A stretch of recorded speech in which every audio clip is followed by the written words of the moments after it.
मैं और मेरे ससुर घर में रहते थे और मेरे साथ एक नौकरानी भी सोती थी। सुबह जब मैं उठी तो मेरे चेहरे पर नीली स्याही का निशान था। एक दिन मैंने अपनी नौकरानी को नींद की गोलियां देकर रात को अपने घर में सुला दिया। अंधेरे में जब मेरी सास मेरे बिस्तर के पास आई तो मैं अपने होश खो बैठी। पिछले 25 दिनों से मेरे लिंग पर एक नीला निशान हर रोज दिखाई दे रहा था। इस निशान से स्याही की तरह खून बह रहा था और मैं उस व्यक्ति से बहुत परेशान था। वो कौन था जो हर रात मेरे जीवन पर ये निशान बना देता था? जब भी मैं नहाता तो निशान हल्का हो जाता था, लेकिन रात को फिर से मुझे इस जगह पर निशान दिखाई देता था। पहली बार जब मैंने निशान देखा तो लगा कि शायद कुछ गड़बड़ हो गई है, लेकिन अब मुझे हर रोज अपने जीवन पर ये निशान दिखने लगा। मैं किस पर शक करती क्योंकि घर में मेरे अलावा मेरी उम्र के लोग भी थे। दरअसल बात यह है कि शादी के 20 दिन बाद ही मेरे पति को विदेश वापस जाना पड़ा क्योंकि जब वो मेरे ससुराल में काम करते थे तो ससुर ही थे जिनकी पहले ही मौत हो चुकी थी और मेरे पति राजवीर अपने माता पिता के इकलौते बेटे थे, लेकिन वो दूसरे देश में काम करते थे। मेरे पति अक्सर मुझसे कहते थे कि मैं तुम्हें बिकवा दूंगा और तुम्हें भी बुला लूंगा। मैं अपने पति की जिंदगी से बहुत दुखी थी। मेरी माँ को पसंद नहीं करती थी। अच्छा था कि घर में एक नौकरानी थी जो दिन रात मेरे साथ रहती थी, वरना मैं और मेरे ससुर घर पर सभी तरह के काम करते थे।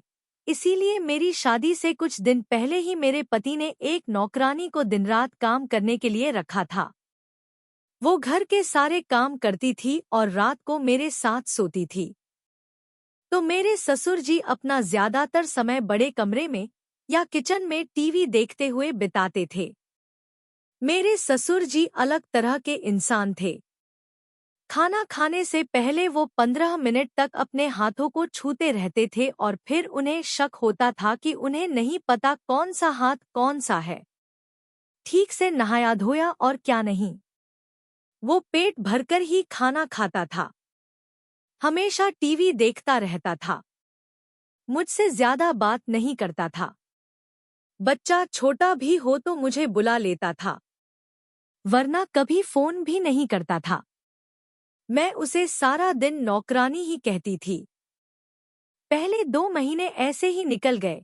मैं हर 2 दिन में उससे बात करती रही। मैं हर बार उससे अपने विजय के बारे में पूछती थी, पर मैं बस यही कहने की कोशिश करती थी, यही कर रही हूँ। जब भी मैं नौकरानी से ससुर जी का कमरा साफ करने को कहती हूँ तो वह कहती है, दीदी मेरे साथ चलो, मुझे अकेले बहुत डर लगता है। वह मुझसे बार बार कहती है। कभी मैं बैठकर चादरें बदलती रहती हूँ, कभी झाड़ू पोछा तभी करवा लेती हूँ। कहानी। उसकी बातें सुनकर मैं हंसने लगी। वह खाने लगा। नहीं, मुझे वाकई ऊंचाई से डर लगता है, उसकी नज़र ठीक नहीं है। क्या पता वह कल मुझे खाने लगा हो। बहुत गर्मी है, मैं नहाने जा रही हूँ। तुम चाहो तो दुपट्टा उतार कर नीचे कर दो।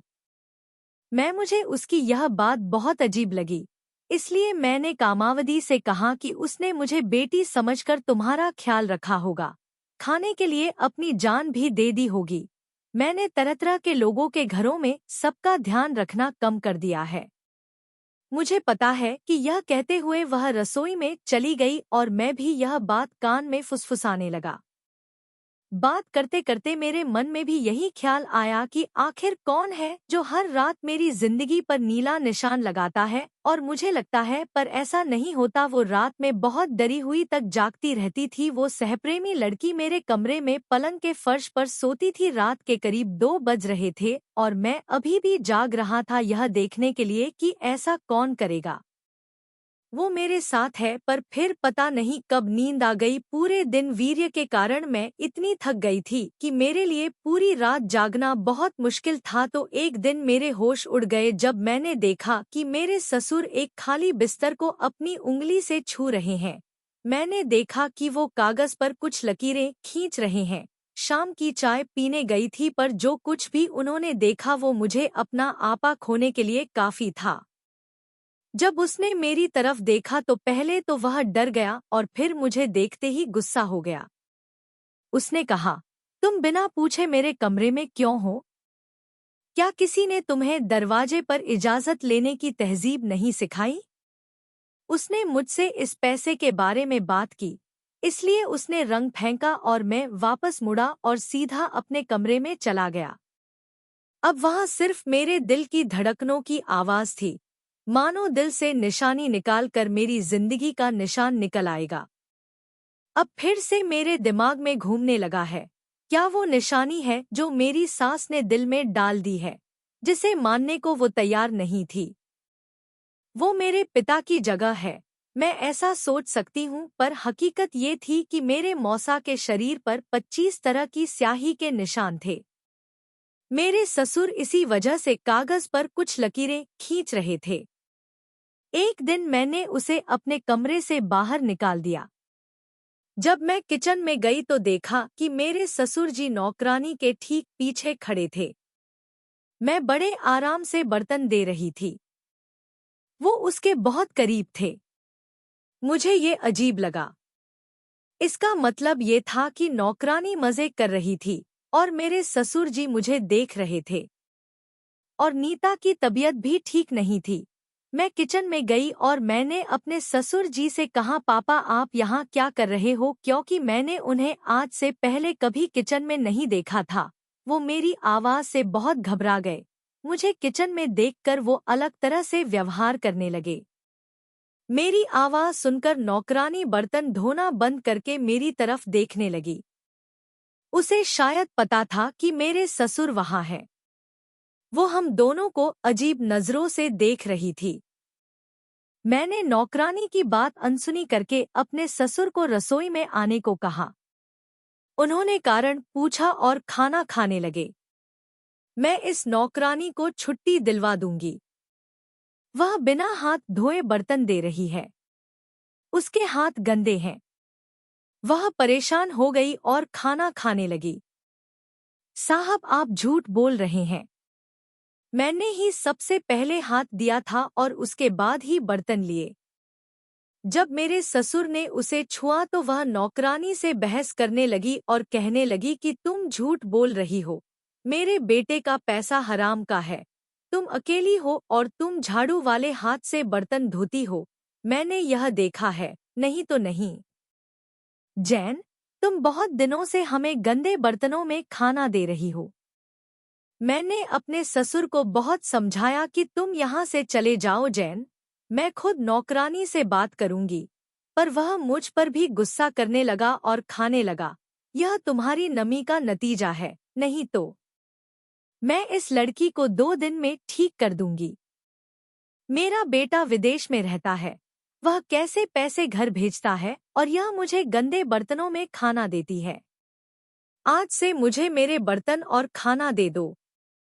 कुत्ता मुझ पर चिल्लाता रहता है। जब लड़के मुझे आगे ले गए तो वे भागने लगे और मुझे खाने लगे। मुझे यहाँ कम मत समझो। अगर वे पैसे लेते हैं तो अपनी मेहनत करते हैं। हमने बीच में अपनी इज्जत नहीं रखी, इसलिए वे सब मुझे बहुत कुछ कह रहे हैं। वो भी नाराज होकर नौकरी छोड़ने को तैयार हो गई। मैंने उसे गले लगाया और काम पर लगा दिया। मैं अपने ससुर के साथ अकेले नहीं रहना चाहती थी। मेरे लिए अच्छा होगा कि मेरे साथ कोई औरत रहे। मैं अभी इस समस्या से मुक्त नहीं हुई थी कि मेरे स्तनों पर मर्दों के निशान कहाँ से आते हैं। एक नौकरानी। मेरे ससुर कमरे में कैसे रह सकते थे? मैंने नौकरानी से कहा कि तुम बर्तन मत छुओ, मैं खुद ही उन्हें झाड़ दूंगी, लेकिन तुम कुछ भी पीछे मत छोड़ना। मैंने बड़ी मुश्किल से नौकरानी को मनाया और उसे रसोई से बाहर निकाला। तभी अचानक मुझे फोन पर एक कॉल सुनाई दी। मेरे ससुर मेरे पति से बहस कर रहे थे कि मैंने नौकरानी को घर से जाते हुए सुना है, लेकिन मैंने भी तय कर लिया था कि मैं राजवीर को क्लीन चिट दूंगी और अब कभी घर से बाहर नहीं जाऊंगी। अकेले रहना बिल्कुल भी नहीं चाहती थी। मैंने राजवीर से यह भी कहा कि अगर नौकरानी चली जाएगी तो मैं भी अपने माता पिता के घर चली जाऊंगी। पापा को बर्तनों की दिक्कत है, इसलिए बर्तन मैं खुद ही दे दूंगी। मेरे पति ने अपने पिता को यह कैसे समझाया, क्योंकि अब मैं खुद ही बर्तन धोने लगी थी। खाना भी अपने ससुर के सामने खुद ही रखती थी। अब मैं थोड़ा डर गया और आराम करने के लिए अपने कमरे में चला गया। खाना खाने लगा। आज के बाद मैं अपने कमरे में नौकरानी को नहीं देखूंगा। आज के बाद तुम मेरे कमरे की साफ सफाई का ध्यान रखोगी। मैंने सोचा कि अगर इसे 1 दिन तक कम कर दूंगा तो सब अपने आप ठीक हो जाएगा, लेकिन मुझे नहीं पता था कि उसका मुझे अपने कमरे में बुलाने का क्या मकसद था। जब मैं अपने ससुर के कमरे की सफाई करने गई तो मैंने फिर से सफेद कागज पर कुछ लिखा। वो कुछ लिख रहे थे। मुझे देखकर उन्होंने जल्दी से सब कुछ ट्रे में रख दिया और सीधे बैठ गए। मैंने कहा, पापा, मैं सफाई कर लूंगी, और फिर वो खाना खाने लगे। हाँ, कर लो। मैंने उनकी चादर पतली की और झाड़ू लगाने लगी, पर वो बार बार मेरी तरफ देख रहे थे। उन्होंने एक बार भी अपनी नजरें मुझसे नहीं हटाई थी। अगर वे मुझे ऐसे ही देखते तो मैं कभी भी कम सहज नहीं होती। वे घबराहट में मेरा हाथ काटने लगे। वे बार बार दुपट्टे से अपने चेहरे पर आया पसीना पोंछ रहे थे। मेरे ससुर कालीन झाड़ रहे थे। वे अपनी कुर्सी से उठे और मेरे पास आ गए। मेरे सामने खड़ा था, इसलिए मुझे भी खड़ा होना पड़ा। मैंने खाना शुरू किया। बहुत गर्मी है, तुम दुपट्टा उतार कर झाड़ू लगाओ। मैं वैसे भी वॉशरूम में नहाने जा रही हूँ। एक कमरा नहीं है। उसका इस तरह धीरे से बात करना मुझे हैरान कर रहा था। मैं हमेशा ऊंची आवाज में बात करती हूँ। मुझे नौकरानी की बात याद आ गई। मैंने कहा, नहीं, दुपट्टा ओढ़ने की आदत है और अब कम करती हूँ। मैं यह सोच ही रही थी कि तभी उन्होंने रुमाल निकाला और मेरे चेहरे से पसीना पोंछने लगे। मैं डर गई और उनके पीछे पीछे चली गई। मैं भी उनके पीछे पीछे अपने कमरे के वॉशरूम में चली गई। दिल की हालत ऐसी थी कि धड़कना ही भूल गई थी। अब मुझे अपने ससुर के चरित्र पर शक होने लगा। मैंने जल्दी से उनका कमरा साफ किया और उन्हें अपने कमरे से बाहर निकाला। मैं पूरे दिन इसी बात को लेकर परेशान रही। जब मैं नौकरानी के साथ अपने कमरे में आई तो मैं हर मंजिल पर बिस्तर लगा रही थी। नीलम से कहा, कृपया यहाँ आओ और मेरी बात सुनो। मैंने सोचा कि नौकरानी को सारी कहानी बता देनी चाहिए। अपने अंदर के अहंकार को छोड़कर वह मेरे पास आकर बैठ गई। मैंने उससे कहा कि तुम मेरे ससुर के घर में जो कुछ भी कर रही थी, मुझे भी लगा कि वह पैसा है। फिर मैंने भी उसे बताया कि मेरी कलाई पर हर रोज स्याही का निशान लग जाता है। यह सुनकर वह आश्चर्य से मेरी तरफ देखने लगा। बहन, मुझे तो तुम्हारे ससुर पर पहले से ही शक था। मुझे लगता है कि उन्होंने तुम्हारे साथ भी कुछ गलत किया है। गांव में भी एक ससुर ने अपनी बहू से गलती से शादी कर ली थी। उसका पति भी बाहर आराम से रहता था। ऐसी बातें सुनकर मेरे होश उड़ गए और वो खाने लगी। पहले तो साहब मुझे देखते रहते थे, अब जब भी मेरी नज़र उन पर पड़ती है वो देखते रहते हैं, मुझसे पीछा छुड़ाने की कोशिश में रहते हैं। इसीलिए बिना वजह मेरे हर लंड में खटपट होने लगती है। ये सब सुनकर मैं घबराने लगी। मैंने अपना कैमरा लॉक किया और सोने लगी। अब मेरे लंड पर एक निशान भी नहीं था। अब मुझे यकीन होने लगा था कि मेरे ससुर रात को कमरे में जरूर आते हैं, पर यह कैसे संभव था? जब से मैंने कैमरा चलाना शुरू किया है, मेरे ससुर मुझे घूरने लगे, पर मैंने परवाह नहीं की। कुछ दिनों बाद मेरे ससुर मेरे साथ मस्ती करने लगे। वे चिल्लाने लगे कि तुम अपने कमरे का दरवाजा क्यों बंद कर रही हो? मेरा बेटा तुम्हें मेरी जिम्मेदारी पर छोड़ गया है। मुझे इस नौकरानी पर बिल्कुल भरोसा नहीं है। इसीलिए मैं खुद ही बार बार बालकनी में आकर झांकती हूँ। मुझे राहत मिली कि कहानी इतनी ही है और भाग जाओ। मुझे अपने ससुर पर भरोसा नहीं था। मैंने रात में राजवीर से कहा कि मेरा वीज़ा जल्दी से जल्दी बनवा दो, मुझे तुम्हारे पास आना है। राजवीर ने जो बताया उसे सुनकर मैं रोने लगी कि पापा ने जबरदस्ती मुझे तुम्हारा वीज़ा बनवाने से मना कर दिया है। वो कहते हैं कि वो अपनी बहू को बाहर नहीं भेजेंगे। ये सुनकर मैं भागने लगी। बोली, राजवीर मुझे यहाँ नहीं रहना है, या तो तुम वापस आ जाओ या मुझे अपने पास बुला लो। वो खाने लगी। बस 1 साल भर की बात है, मैं वापस चली जाऊंगी, 1 साल से रुको। मैं चुपचाप उनकी बातें सुन रही थी, लेकिन राजवीर मुझे अपनी मजबूरियां बताने लगा। उसे पैसे 1 साल बाद मिलने वाले हैं, अगर मैं अभी गई तो घाटा हो जाएगा। 1 सेकंड हो रहा था कि मैं सोच रही थी कि मेरे ससुर मेरे साथ कुछ गलत कर रहे हैं। जान वो क्या चाहते हैं, अब मैं साफ तौर पर ले भी नहीं पा रही थी। अब वो मुझसे अपनी सारी बातें करवाने लगे थे। ऐसे में मैं दहाड़ रही थी, सिर्फ मैं ही जानती थी। अब वो मुझ पर और सब पर चिल्लाने लगा। अगर मैं दोपहर में अपने कमरे में आराम करने चली जाती तो वो हंगामा मचा देता। मुझे मेरी परवाह नहीं है। मुझे खाना देकर तुम सोचती हो कि तुम्हारी जिम्मेदारी पूरी हो गई। मैं तुम्हारी शिकायत राजवीर से करूंगी। मुझे उसकी परवाह नहीं है। मैं रोज रोज की धमकियों से तंग आ चुकी थी। मैंने कहा, बताओ क्या कमी है। मैंने तुम्हारा कमरा साफ करना शुरू कर दिया है, तुम्हारा सारा काम कर देती हूँ। तुम्हें खाने पीने की जरूरत हो तो सब कुछ समय पर दे देती हूँ। इसके अलावा और क्या जिम्मेदारियां हैं? जब वो मेरे साथ खाना खाने लगा तो मेरे पास बैठकर बात भी नहीं करता, मुझे समय नहीं देता। ये मेरे लिए चुकाने की बात थी कि मैं क्यों उसके साथ बैठकर बात करूं।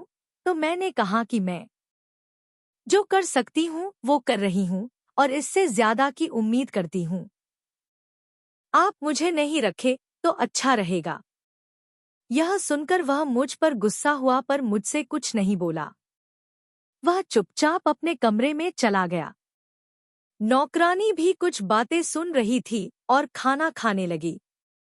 दीदी, आपने बिल्कुल सही किया। आप किसी साहब की बीवी है जो घंटों बातें करती रहीं। मुझे लगा नौकरानी की बातें सही थी, वह मेरा भला चाहती थी। अब मैंने सोचा कि अच्छा हुआ कि वह मुझसे नाराज हो गया। कम से कम अब वह मुझे परेशान नहीं करेगा। पर रात को मेरे साथ जो हुआ और आप बहुत डरी हुई हैं। अभी तो सुबह ही थी।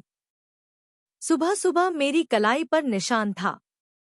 नौकरानी अभी भी सो रही थी। जब मैं इस जगह पर आई तो मैंने खाना शुरू कर दिया। मेरा सिर भारी हो गया है। मैं पूरी रात सोती रही। मुझे होश नहीं रहा कि मैं कहाँ सोई थी। फिर खाना शुरू किया। हाँ, मुझे याद आया कि रात को मुझे हल्का सिरदर्द हुआ था। साहब ने मुझे सिरदर्द का सिरप दिया था। उन्होंने इसे यह कहकर खाना शुरू किया कि इससे मेरा दर्द ठीक हो जाएगा, लेकिन जैसे ही मैंने खाना शुरू किया मैं बेहोश हो गई। यह सोचकर सोने लगी कि उन्होंने सिरप पी लिया है, लेकिन मैंने ऐसा कभी नहीं खाया था। ऐसा क्यों, मुझे याद नहीं। और फिर मेरे जीवन पर निशान क्यों है? अब मैंने तय कर लिया था कि चुप नहीं रहूंगी। रात को मैंने नौकरानी को जाल का टुकड़ा खिलाकर अपने बिस्तर पर सुला दिया और नौकरानी खुद चुप रही। मैंने उसे पहले ही बता दिया था कि वह मेरी मदद करने के लिए तैयार है। मैं पर्दे के पीछे छिपी थी जब रात के 2 बजे मेरे ससुर कमरे में आए और मेरे बेटे के करीब जाने लगे, और जैसे ही वह बिस्तर के पास पहुंचा मैंने लाइट जला दी। मेरे ससुर इस समय पीछे थे। मुझे अपने पीछे देखकर वह हैरान हो गए और कमरे से बाहर ले गए। इस समय वहां आदमी आए, मुझे और मेरे ससुर को राशन दिया और मुझसे बात की। मेरे हाथ पीछे से अध्ययन कर रहे थे। मेरी आंखें मेरी ओर देख रही थी। मेरे ससुर दूसरी कुर्सी पर बैठे थे। उन्हें भी राशन खिलाया जा रहा था। मेरे सामने आदमी खड़े थे। वह मेरी अलमारी से सोना निकाल रहे थे। नौकरानी उसके साथ खड़ी थी। हाँ, उसने खाना शुरू कर दिया। वह बहुत पहले ही हर चीज से हाथ धो चुकी होगी। जितना उसे मेरा भरोसा चाहिए था, उसने जानबूझकर मेरी माँ और ससुर के बड़े भाई में शक पैदा किया और वह मेरे मौसा पर निशान लगाती थी। वह मेरे ससुर के खिलाफ बोलती थी कि वह आपकी बहू अच्छी नहीं है। वह आपको समय देने के लिए तैयार है, इसलिए वह आपसे बात नहीं करती है। वह अच्छी तरह जानती थी कि मेरे ससुर जी चंद सिक्कों वाले व्यक्ति हैं, इसीलिए हम जानबूझकर उनके सामने झाड़ू वाले हाथ से बर्तन धोते थे। ऐसा कहते हुए हम ससुर और बहू आपस में उलझे रहते थे और वह अपनी कम करती थी। वह मेरे ससुर और मुझसे भी दोस्ताना व्यवहार रखती थी। उसने मेरे ससुर से कहा कि आपकी बहू मुझे अपने घर सुखाकर रात को किसी से मिलने जा रही है। अगर यह हिजड़ा आ गया तो रात को कमरे में आ जाएगी। देखो, इसीलिए मेरे ससुर रात को मेरे कमरे में बैठ जाते थे और इधर-उधर घूमने लगते थे कि कौन सो रहा है। फिर मैंने लाइट जला दी और जब वह मुझे कमरे में देखकर वापस आए तो देखा कि दरवाजे पर 2 आदमी खड़े हैं, जिनके हाथ में धारदार चाकू है। जैसे ही ये आदमी कमरे में घुसे, नौकरानी उठकर खड़ी हो गई। हम दोनों ने ससुर और बहू को राशन देने में बात की और सब कुछ चुराने लगे। अचानक ऐसा हुआ कि इस रात राजवीर वापस आया और हमें आश्चर्यचकित करना चाहता था, लेकिन जैसे ही हम घर पहुंचे, घर में गेट खुला था, इसलिए एक डर गया और जब वह अंदर आया तो पुरुषों की आवाजें सुनी और समझा कि कोई चोर घर में घुस गया है। वह अपने ससुर के कमरे में गया और पुलिस को सूचना दी। पुलिस तुरंत घर पहुंच गई और हम बाल-बाल बच गए। वापस आकर मैंने अपने पति को फिर से विदेश में रहने के लिए मना लिया और पूरी ताकत से कहा कि अपने शहर में ही घर संभाल लेंगे, लेकिन घर में दिन रात कोई नौकर नहीं रखेंगे। नौकर घर के भेड़िए होते हैं और मौका देखकर घर का काम कर देते हैं। शादी को 5 साल हो गए हैं। अब मेरे 2 बच्चे हैं, लेकिन घर का सारा काम मैं खुद ही करती हूँ। अगर मेरे पति नौकरानी भी मांगते हैं, तो मैं साफ मना कर देती हूँ। दोस्तों, घर का सारा काम खुद ही किया है। एन को विदेश भेजकर और नौकरानी को घर से निकालकर आपने क्या सही किया? कमेंट करके जरूर बताएं और ऐसी ही कहानियां सुनने के लिए हमारे चैनल को सब्सक्राइब करें और इस वीडियो को ज़्यादा से ज़्यादा लाइक और शेयर करें। धन्यवाद।